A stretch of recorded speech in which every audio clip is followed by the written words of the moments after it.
Belum usai publik dihebohkan dengan kasus pengoplosan bahan bakar minyak, kini ada lagi dugaan minyak goreng kemasan dengan merek minyak kita yang tak sesuai takaran atau standar.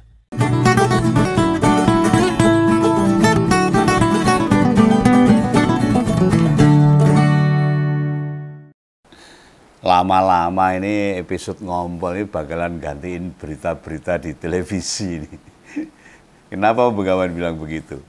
Lah kan sekarang masyarakat yang punya TV makin jarang nih. Orang lebih suka lihat HP, Android. Nek nyetele di HP, berita-berita TV sulit ngaksesnya. Jadi ya akhirnya nontonnya YouTube. Adanya cuplikan berita, ya sakjane nek mudeng loh itu.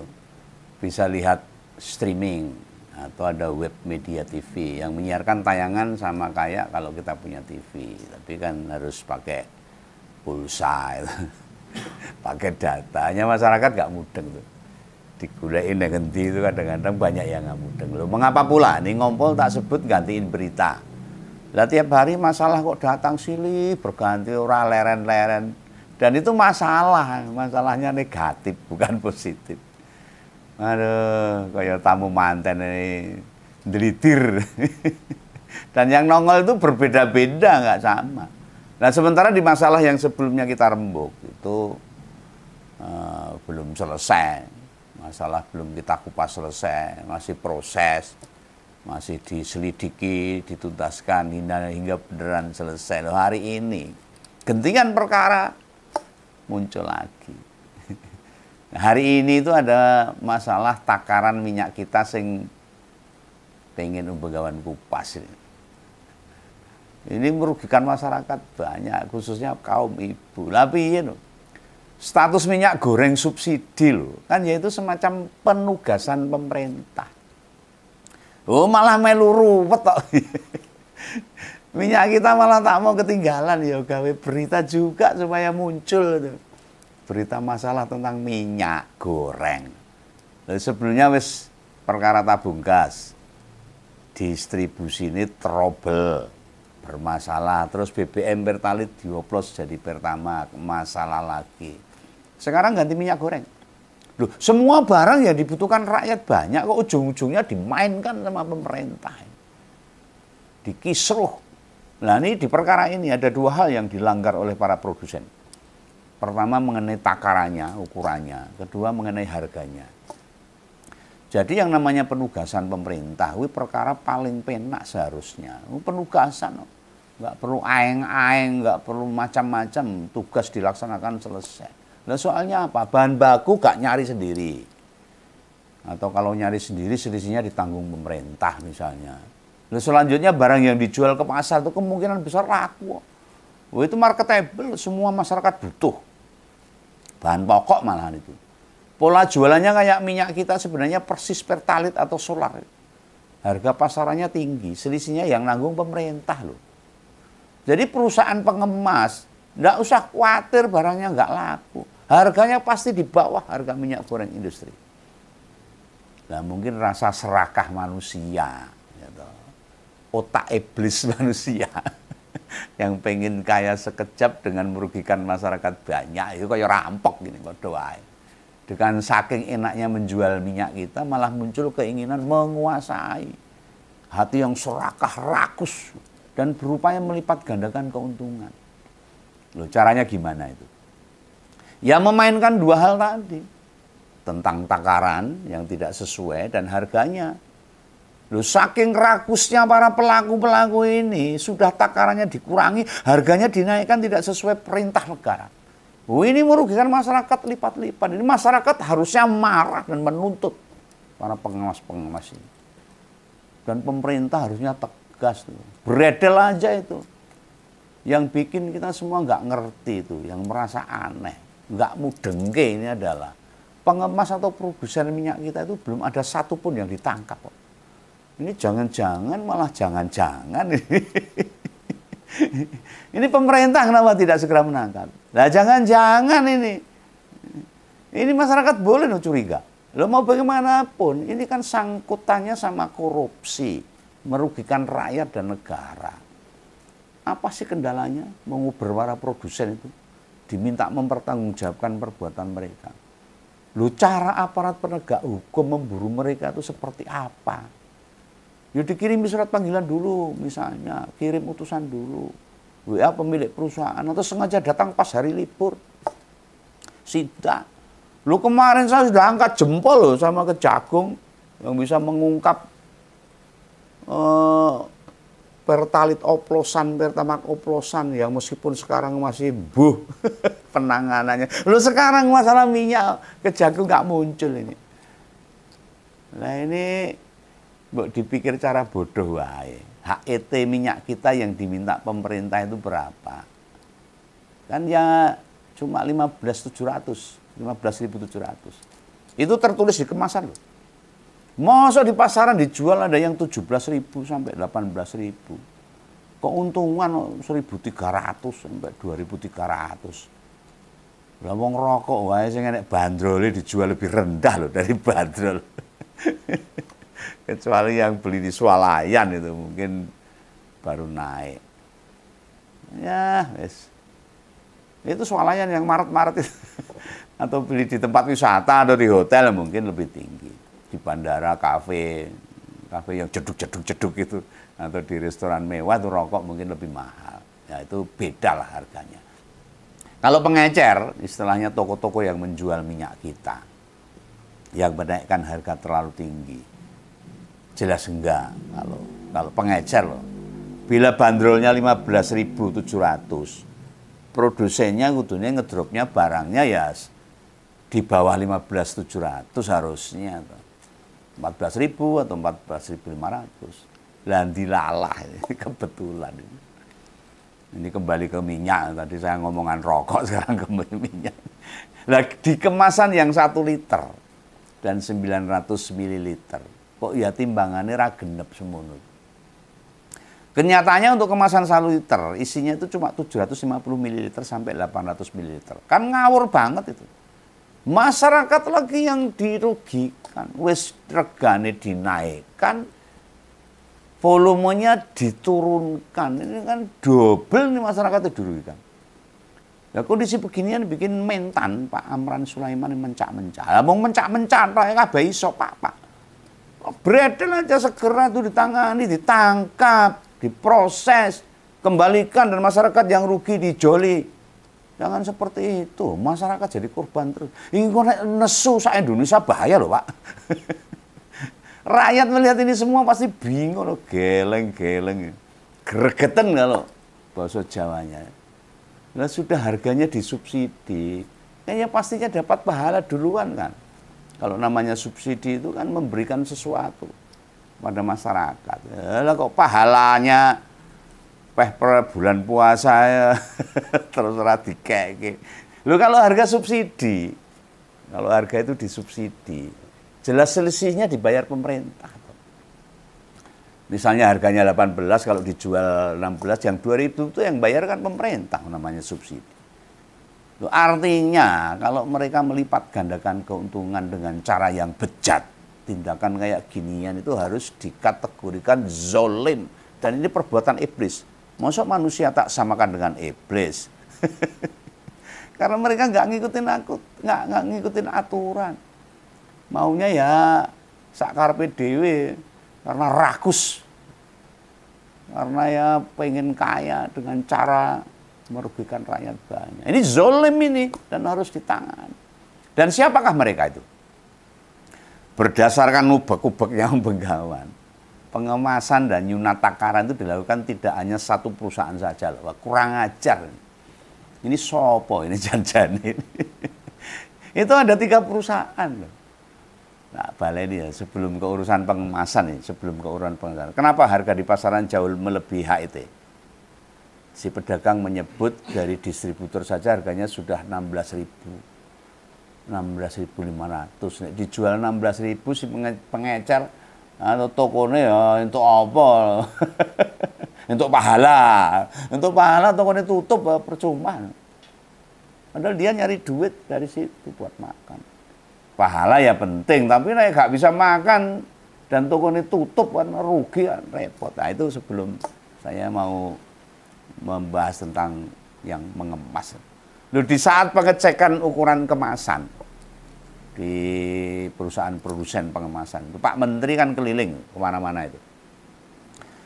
Pak Wamennya yang kebetulan ketua DPD Gerindra Jateng, Mas Dar tuh, yang dulu mau dijadikan calon gubernur Jawa Tengah nggak jadi itu memerintah ke dinas di kabupaten kota yang ada di Jateng itu, narik semua produk minyak kita yang ukurannya tidak sesuai, ditarik seluruh Jawa Tengah pirang ton. Lupa Amran sempat juga ngecek dan survei di kota Solo tuh. Dia menemukan kemasan yang tidak sesuai. Pada ukuran 1 liter sama 900 ml. Itu tidak sesuai ukurannya, takarannya. Tapi di Dinas Perdagangan Pemerintah Kota Solo, pas turun ke pasar, katanya takarannya nggak ada selisih. Lah kok iso ngono? Ini pemerintah Kota Solo harus bertanggung jawab ini. Wali kotanya anyar loh ini, jangan aneh-aneh. Loh apa karena beda waktu sidak, menyebabkan produser narik yang tidak sesuai ukuran. Ayo mpo, mereka itu kan pikirannya wis pikiran elek. Para produsen itu pikirannya kan pikiran iblis, lagi rakus. Piye caranya menghindar dari sidak tadi. Ya ini harus disapu ini orang-orang seperti ini. Loh apa literannya Pak Menteri sama dinas pemerintah kota Solo itu beda. Ya, ya lucu tuh. Ini saya Om Begawan gak ikut ngukur. Lah saya rodok ganjel anyel. Baik ganjel di pikiran sama di media itu. Responnya Pak Menko Pangan. Itu Pak Zulkifli Hasan, ketua PAN itu. Ditanya perkara ginian ini jawabnya mau ya kejar aja penjarakan. Lo gampang cuma gitu tak ngomongnya tuh. Lo sebutlah Pak siapa direktur perusahaan produsernya. Jelas kan? Soal kenapa 3 perusahaan tadi yang dapat orderan pemerintah. Lo minta si produsen ganti kerugian rakyat kalau berani. Baik dari selisih takaran sampai pelanggaran HET. Jangan hanya bilang kejar dan tangkap. Oh, gampang. Yang sudah ditangkap aja lepas yang belum ditangkap. Ini pemerintah itu yang jelas. Merintahnya tuh ke siapa itu? Misalnya saya minta Polri segera memburu para pelaku lah, ini benar.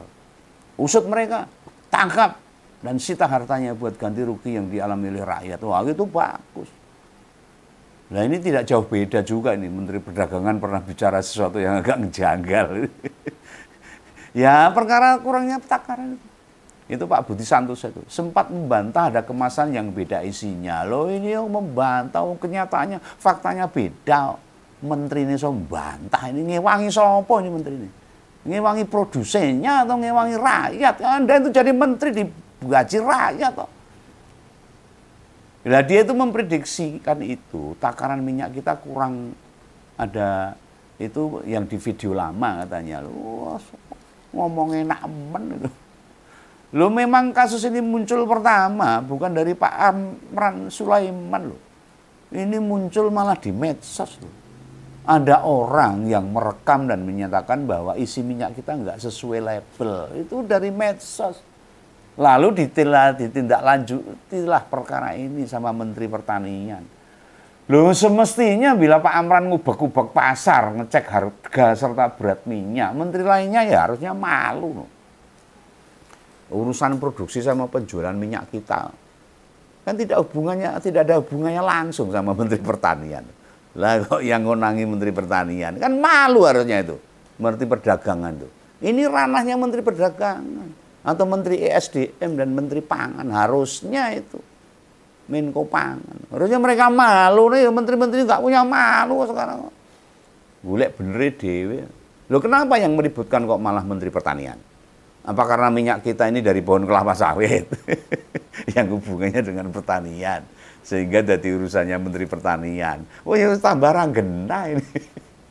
Yang pasti sudah ditetapkan ada 3 produsen dan 3 perusahaan yang curang, yang rakus, yang membohongi rakyat.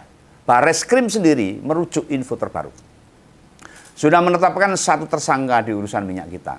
Si Awi ini merupakan pemilik pengelola sekaligus kepala cabang PT Ayarasa Nabati, itu di kota Depok sana. baru kebanjiran, aneh-aneh. Sedangkan dari pengumuman di media, 3 perusahaan itu gak ada tuh daftar PT Ayara Sanabati. Ini janjane piye ini?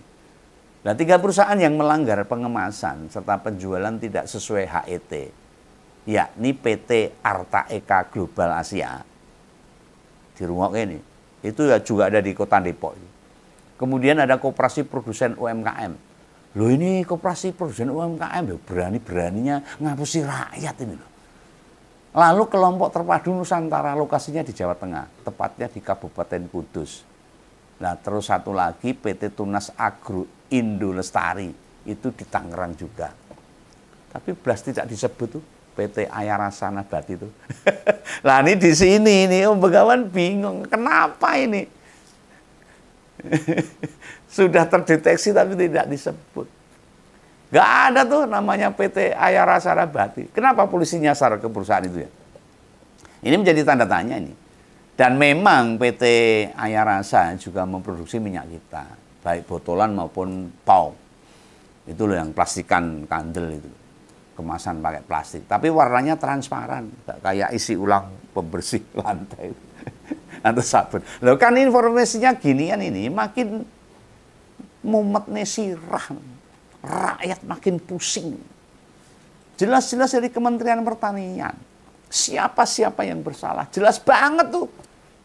Cetok welo-welo lah, kok polisi nangkepnya pihak yang beda. Tidak sesuai rilis. Lah uniknya Pak Polisi nggak sekedar megang orang loh. Ada barang buktinya juga lengkap semua. Artinya ini membingungkan. Wah, yes. Tapi si tersangka Awi yang dibekuk Bareskrim, jabatannya pemilik itu, pengelola sekaligus kepala cabang. Ini perusahaan apa industri rumahan sih? Kok apa-apa dirangkep dewe? Ini ojo-ojo ini juga yang ngemasi, memasarkan bagian distribusi juga ini, hingga penagihan. Mungkin termasuk kerjaan driver ini. Sekaligus OP. Lah mosok ada perusahaan owner yang ngerangkep macam-macam. Nah itu yang ditangkap, beneran itu pemilik PT. Atau orang yang ditaruh saja. Ijol ndas kalau orang bahasanya itu. Suruh nanggung risiko. Ya pokoknya keluargane yang betul-betul punya itu beres. Ditanggung yang punya usaha sesungguhnya itu nggak kena apa-apa. Ini sih, ini pikiran ngelanturku ini kayak gini. Lah kok unik men ceritane PT Ayarasa ini, ayak-ayak wae ini. sudah berbeda apa yang jadi penemuan Kementerian Pertanian dengan kepolisian. Wah, ciloko nih. Nah dengan perbedaan data baik yang ada di kementerian sama pihak yang ditangkap Bareskrim, malah tambah panjang nih daftar keanehan-keanehan di negara kita ini. Dugaan bisa makin mengembang. Imajinasinya tambah tak terkendali. Itu yang ditangkap Bareskrim. Beneran tuh pelaku atau pihak buat pengalihan isu saja. Apakah Kementan dan Kemendak tidak tahu kiprah pihak yang ditangkap Bareskrim sehingga perusahaan itu tidak masuk di daftar yang mau diusut? Oh mereka itu kan mafia. Oh pikirannya wis iblis, wis elek. Mereka akan bagaimana cara untuk berkelit, untuk tidak bisa ditangkap, untuk amankan dirinya. Padahal dia sudah merugikan masyarakat. Dan seluruh Indonesia itu dirugikan. Masyarakat kecil. Loh kenapa 3 perusahaan yang disinyalir mengurangi takaran maupun naikin HET tak kunjung didatangi, ditangkap, diproses, dipanggil misalnya, atau perusahaannya nggak digerebek juga, kabarnya itu malah ada yang sudah tutup. Loh kok gampang men, buka tutup perusahaan kayak buka tutup portal kampung kayak. Lah identitas pemilik usaha masa nggak jelas siapa itu, kan ada izinnya, masuk dalam daftar izin di Departemen Perdagangan atau Kementerian Perdagangan dan sebagainya itu. Pemerintah kota masing-masing kan juga harusnya tahu toh. Lah ini Begawan berusaha mencari ini. Ini punya siapa sih sebenarnya? Atau nama pemiliknya siapa saja itu nggak nemu. Masa PT Arta Eka, Koperasi Produsen UMKM sama PT Tunas Agro Indo Lestari nggak jelas yang duwe sopo kan nggak jelas ini. Nggak bener kayak gini nih. Ini Indonesia ini apa-apa kayak dolanan. Yang penting untungnya banyak, masyarakat gak dipikir mau rugi, mau dirugikan. Gak dipikir sama pemerintah. Bukankah harusnya pemerintah itu punya data mereka, termasuk pemiliknya. Dan semua data yang berhubungan dengan perusahaan itu. Yang namanya penugasan itu kan ditugaskan oleh pemerintah itu, para PT itu. Dalam pengemasan, dalam pendistribusian itu. Kan nggak bisa sembarangan dikasih orang. Pasti harus ada proses dulu, kan mesti jelas tuh. Mesti diverifikasi, dicek, diteliti. Yang mau memproduksi ini punya pengalaman benar atau tidak, pabriknya seperti apa, kualitasnya. Atau nanti disubkon lagi. Kan mereka yang produksi, nerima selisih harga beli di perusahaan sawit. Dan pemerintah nutup subsidi itu. Nah, tentu pihak yang melakukan pengemasan intens berhubungan dengan pemerintah, harusnya kan gitu. Loh, otomatis pula loh data-data pemilik dipegang sama pemerintah. Begitu ada masalah kok bisa langsung nggak terlacak, bisa hilang sendiri. Ini yang aneh ini pelakunya. Atau pemerintah yang berhubungan sama mereka. Kerja sama-sama mereka, golek untung bareng. Apa mergo meh bakdo ini. Jadi kelakuannya ora iso ditata. Wah, cilaka ini. Oke lah, Om Begawan makin bingung untuk melihat kondisi Indonesia yang semakin runyam, rusak, ruwet ini. Semoga ada perbaikan di masa yang ada. Ayo Pak Prabowo, informasi ini mohon didengarkan. Salam Begawan, salam Ngompol, sampai jumpa, jangan lupa subscribe. Dadah.